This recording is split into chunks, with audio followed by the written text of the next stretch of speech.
guys, good morning. I hope everyone's well. Looking forward to the week ahead. Change of face here on the market briefing this morning. Anthony's taking some time off this week, so you'll be fortunate enough to have more of my face on your screen. But looking forward to the week. I mean, let's just get straight to it with the charts, and then we'll just talk about the kind of key developments we've had over the weekend. One particularly interesting one, certainly German politics headlining this morning. So we just have a very quick look. I mean, we've had some pretty wild movement already, it has to be said. Let's just bring my euro-dollar chart into focus here. The euro stepped lower off the open last night.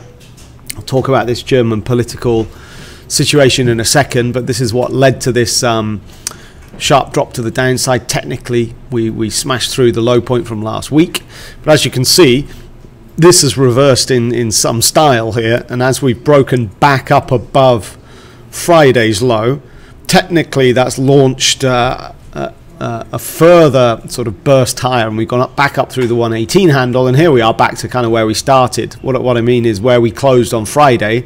We're pretty much trading there, having dropped, well, what is 70-80 pips here at the start of the Asian session last night. It's kind of all reversed back. I mean, from a longer term perspective on the daily chart, then actually this movement we've had so far is kind of contained within the price action that we got last week. We had a pretty big range last week with that huge move higher back on the 14th, and the topping out around 1.8, well, just shy of the 119 handle. So actually this movement, whilst it does appear quite large when you're looking at short-term charts, it's within last week's ranges here.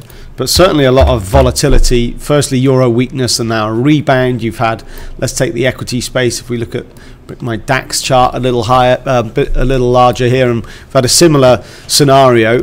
Definitely weakness at the open. Obviously, the DAX, in theory, being the most sensitive to this German political risk and these political developments. So the DAX gapped open, gapped to the downside, down below 12,900. Technically, just flirted with that low we had from the middle of last week. Wednesday's low down at 12,842. But now a rebound, and we're testing, just kind of working away at Friday's low here. So it's got a little bit scrappy, but as resistance, Friday's low's just about doing the business of preventing further rebounds. Although, with the euro managing to get fully retraced, or at least back to Friday's close. I guess the DAX got back to Friday's closing levels as well there. So quite an interesting morning. People, I guess, not quite sure yet what to make of this German situation. Let's just have a look. It's all over the headlines. This is Bloomberg homepage. So certainly this is the #1 story of the morning. So Merkel's attempt to form a new government collapses. So of course this is, you've got to go back to September, when we had the German election, and you'll remember these are the results. And ever since then, and certainly for the last 4 weeks, Merkel's party has been trying to form a coalition. So you'll remember that Merkel's party, CDU, and their partner CSU, so they won the election, 246 seats here. But of course that was actually a reduced number from 4 years ago. Now for the last 4 years we've had a coalition government with the two largest, most popular parties forming a partnership. So this is CDU, CSU, coupled with the SPD, okay, and they've been forming a coalition government for the last 4 years. After the election in September, though, the SPD party, who came second quite comfortably, they said, right, we're no longer interested in being a coalition partner, and we want to form the main opposition party in the Bundestag. So this is obviously given Merkel a little bit of a headache and a bit of a problem, because on her own, her party does not have a majority, as you can quite clearly see here. So what they've done is the only possible sort of coalition that would create enough seats to get a majority is this Jamaica coalition that's been talked about. So this is Merkel's party, the black dots here, trying to join up with the Greens and the yellow FDPs. Okay, so these three sort of parties, or you could say four, CDU and CSU, they've been in talks for the last 4 weeks to try and form a coalition. And what happened last night, these coalition talks broke down. The FDP party basically stormed out and said, look, we're no longer interested in trying to form a coalition, which means now, as it stands, there's three options, I would say. I'll talk about why these talks broke down in a minute, but the three options going forwards for Merkel is to try and get, number one, and perhaps the least market disruptive, would be Merkel managing to persuade the FDP party to come back to the table and for these negotiations to get back on track. And maybe, who knows, these parties might be able to then in the end form the coalition that we thought was going to be formed. That's number one. The chances of that, though, don't look particularly good, because the FDP party have said, look, there's irreconcilable differences. You know, we'd rather not govern at all than govern badly. And so they've stormed out. It does look like there's quite a lot of animosity here. The Green Party of this morning also said, look, this is not going to work. Let's just have another general election. So that's the second option here.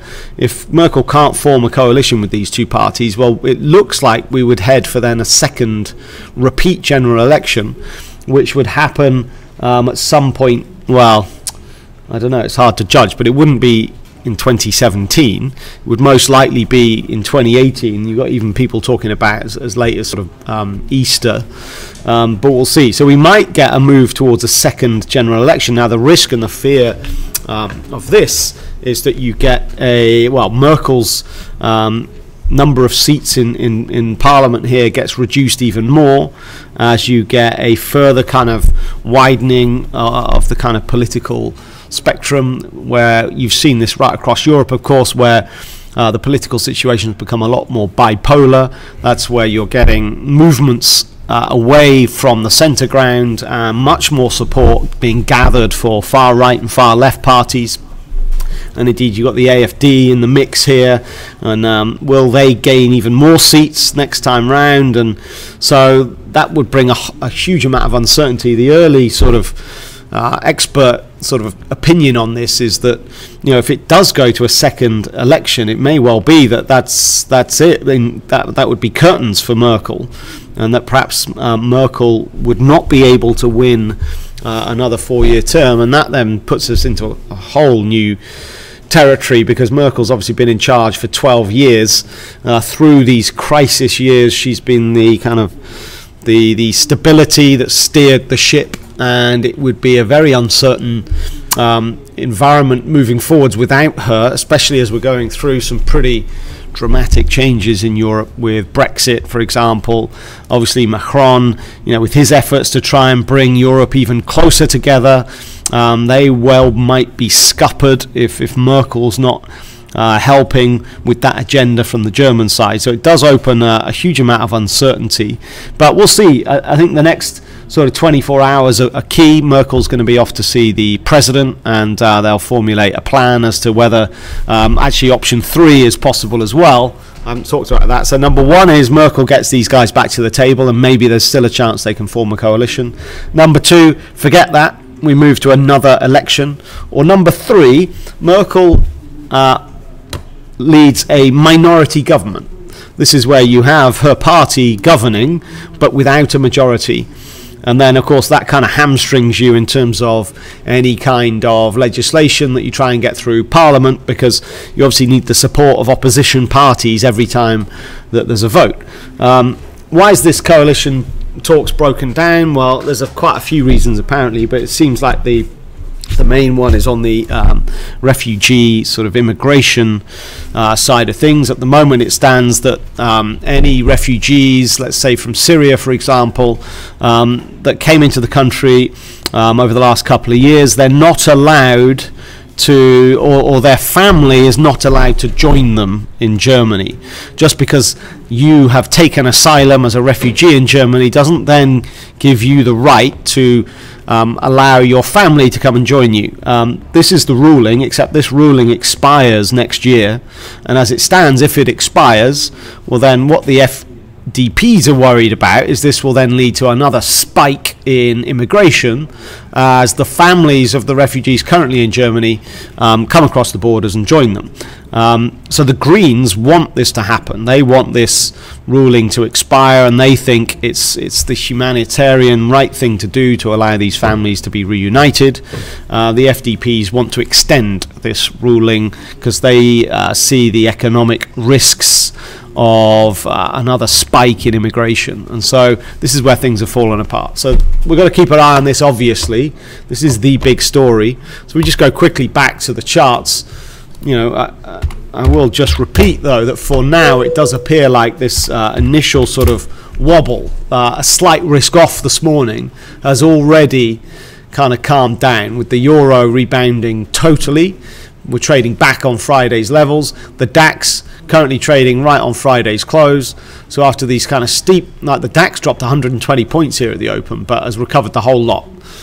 So it does feel like people are for now prepared to kind of just move forwards without being too worried. So we'll see. News flow on this when Merkel goes to see the president and so on. What else is happening? Well, it's actually pretty quiet. You know, in terms of weeks, the week ahead, I mentioned this on Friday, anybody who's tuned in, we do have a holiday shortened week.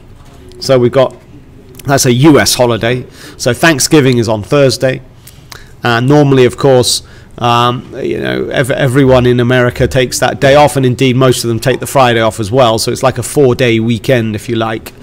Let me just show you what this means. Like if I showed you, for example, the S&P 500, if I showed you on a weekly chart, and if I showed you the volume analysis, if you look back last year, for example, let me just get this. So I've got the volume bars for weekly volumes going back to the very first week of 2016 on this chart. And if you have a look at where my mouse is now, that is the Thanksgiving week in 2016, the week beginning the 21st of November. Thanksgiving is always the final Thursday of November. And as you can see, other than Christmas and New Year weeks, the Thanksgiving week was actually quite comfortably the lowest volume week of the year. Okay, so you've got to bear this in mind. This will be repeated this time round. This will be the lowest volume week so far this year in 2017. Okay, and of course all of that lack of volume will be Thursday and Friday, so we will be having a low volume week. Now that can kind of pan out in two different ways. The most typical way is that movement really dries up, volatility kind of crawls to a halt. We don't get any economic data from the US on Thursday.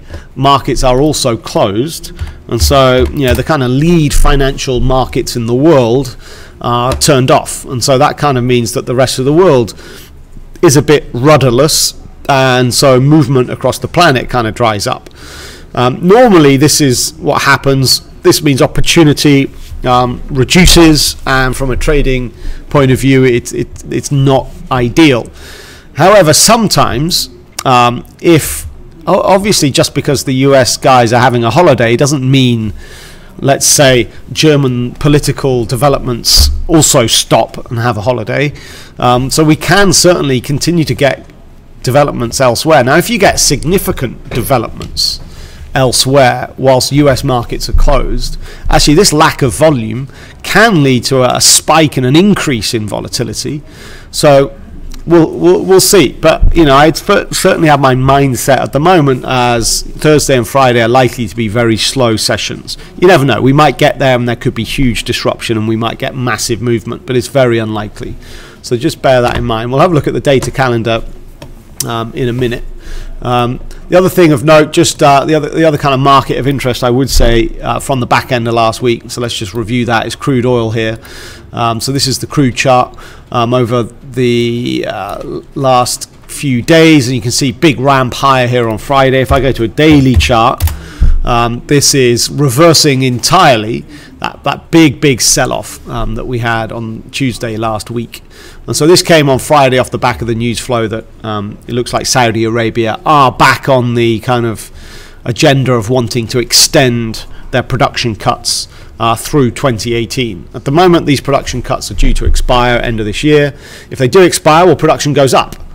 And that would mean price goes down. And that was kind of what happened last week with that brief foray to the downside. But it looks like the Saudis are back on the kind of news wires and trying to talk this thing back up. I mean, the price of oil is very high. If you go to a weekly chart, then this is the highest we've seen. Well, you've actually got to go back a couple of years. You've got to go back to 2015 basically to find summer of 2015 was the last time the price of oil was higher than this. So we are right up here. You know, we do need an extension of the production cuts just to maintain these levels. Never mind thinking about this thing going even higher. So yeah, important rebound on Friday. The OPEC meeting itself isn't until next week, but you can definitely say that we're in for OPEC headlines season all of this week and into that 30th of November meeting next week. You know, OPEC headline risk definitely ramps higher, so be aware of that if you're trading crude oil. We might have some lively headline reactions. Okay, I'm just going to switch back to my other screenshot just to talk about the other thing that's kind of grabbing the headlines this morning. This is Bitcoin. As charts go, this is kind of ridiculous, but it is what it is. I remember back in 2013 when this thing ramped through 1,000. You can see it on the left-hand side of this chart. Ramped through $1,000. And this is really where Bitcoin first kind of landed on the front pages and started grabbing people's attention. Then it kind of blew up and kind of dropped back to kind of $600, and pretty much we lost it as a headline news generator for a couple of years. Obviously now this year things have certainly changed, and back in Q1 we broke to a new high, or indeed Q2 I would say, broke to a new high, so took out that 2013 top. And ever since then, this thing's just been like some kind of crazy animal climbing a cliff face, and it's been very wild. And that's kind of why it's back on the front pages in the last couple of weeks, because we smashed through 7,000, then it dropped, I don't know, 20% or so, back to just below 6,000. But of course now, this morning, we've broken the 8,000 handle. So this thing continues to whipsaw, radically. For now, it's buy the dip syndrome.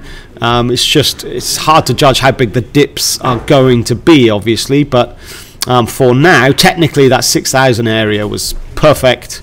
That formed some really strong resistance back in the summer. Before then we broke it, so 6,000 was a good platform that this thing has launched off, and here we are, 8,000 being taken out this morning. Obviously now this gets people talking about the 10,000 mark.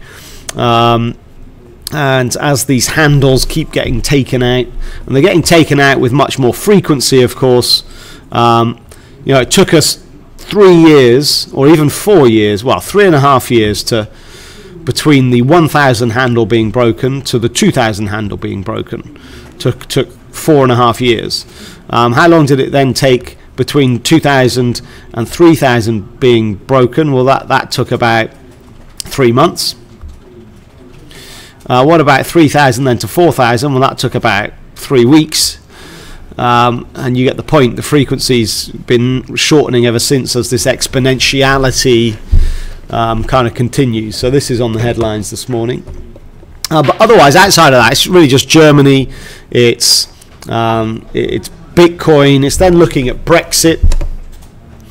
We got a key week on Brexit. Seems like every week's a key week, but looking at the UK, and actually let me just bring in the FTSE 100 chart, because the FTSE this morning set a new 2-month low again. So we've been drifting lower over the last couple of weeks, and this is where we've had a bit of a disconnect, because normally you have a pretty decent inverse correlation between the pound and the FTSE, let's say, but actually the pound has been pretty flat over the last 2 months against the dollar. If you look at my chart here, the smaller chart, you're getting a decent sideways range, nice kind of key support around the 130.50 level on the futures. But during this kind of period of sideways movement for the currency, actually the FTSE 100 has been pretty wild. We've had a very sharp move higher.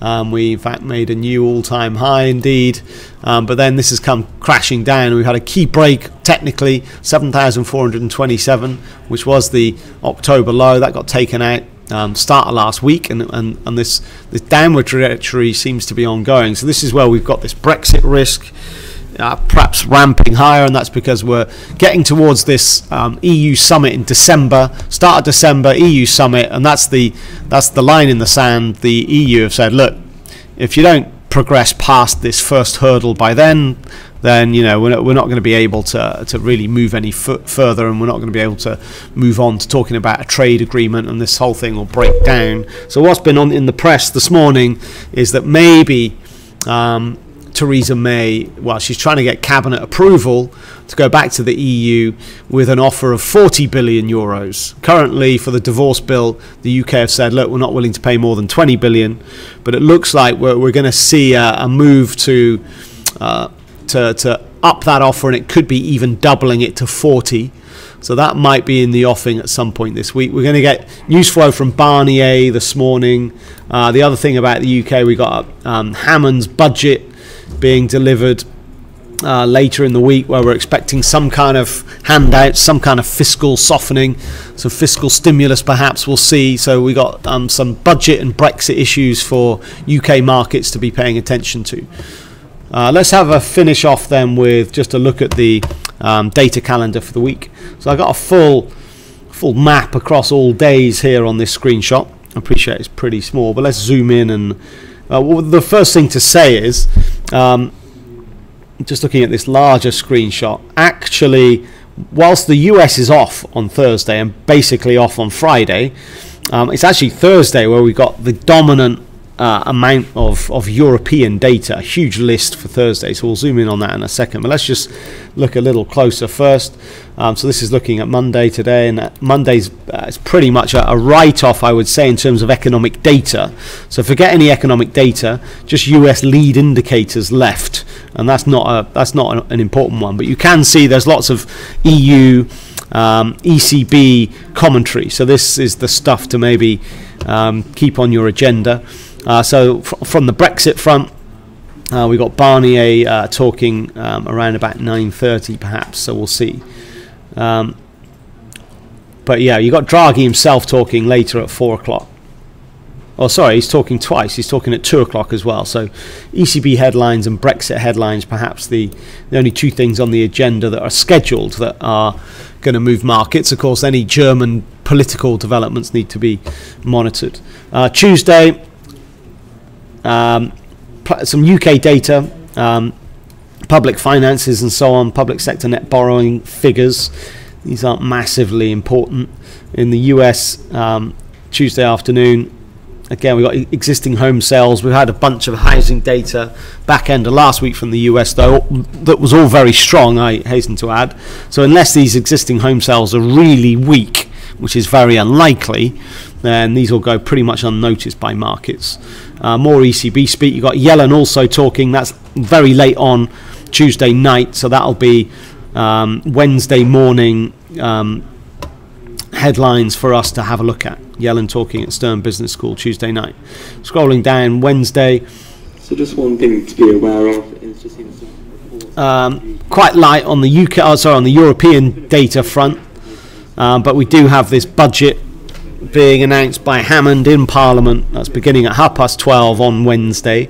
So virtually no European data. From the US, we got jobless claims, durable goods orders. You got Michigan sentiment as well. So a decent lineup on the US data front. And then we got the FOMC minutes being released. That's the detail from the Fed meeting from 3 weeks back, and that's the meeting where the Fed didn't really change much, but did kind of continue to point towards them hiking rates at their December meeting.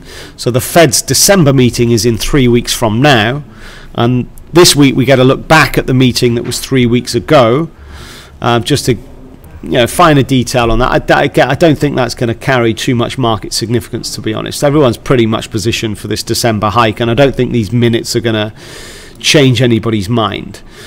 Then we start the kind of Thanksgiving period. But as I said, for Europe, this is a huge day for data on Thursday morning. You get some updated German GDP figures. We've already got the first read on German growth a couple of weeks back. This is for quarter 3. That indicated a very strong, much better than expected 0.8% GDP growth for Germany. So we're going to get a second update on that same thing. Lots of other German data, government spending and all the rest of it, imports, exports and so on. Plenty of French data in here as well. But the key thing I would say about Thursday is it's German, French and Eurozone PMI readings. These are preliminary numbers for the month of November. So these are bang up to date, the most current figures that we'll have across the data spectrum. So this could be quite an important, well, certainly I'd say the most important European data of the week comes on Thursday morning through these PMI numbers. So we'll talk about that nearer the time, of course. Plenty of UK data in here as well. But as you can see, US is closed, so stock and bond markets closed. That's cash markets will be closed. S&P futures will be open, but only for the European session, so you'll get an early close on the CME. So we'll talk about that on Thursday morning in a lot more detail. But yeah, Thanksgiving Thursday, it's then Black Friday. That's the name for this retail event. It's the biggest shopping day of the whole year in the US. And so that'll be grabbing the headlines. We'll want to see, get a measure for consumer strength. This is where you get comparisons from, how much was spent on Black Friday weekend, because it goes through to then what's called Cyber Monday. So you're going to get a huge amount of online retail offers. And so we compare this weekend spending to the equivalent weekend from last year to get a gauge for year-on-year consumption growth. We got German IFO in the morning. That's important data flow out of Germany there. We do then get some PMI numbers out of the US. But again, Friday will be a volume disrupted session because of the long weekend. All right, I'm going to leave it there for now. We've definitely had a full recovery from what was early wobbles as a result of this German political development. But things have settled. And we'll go from here. That's it from the trading floor for now, guys. Enjoy the session. Thanks very much.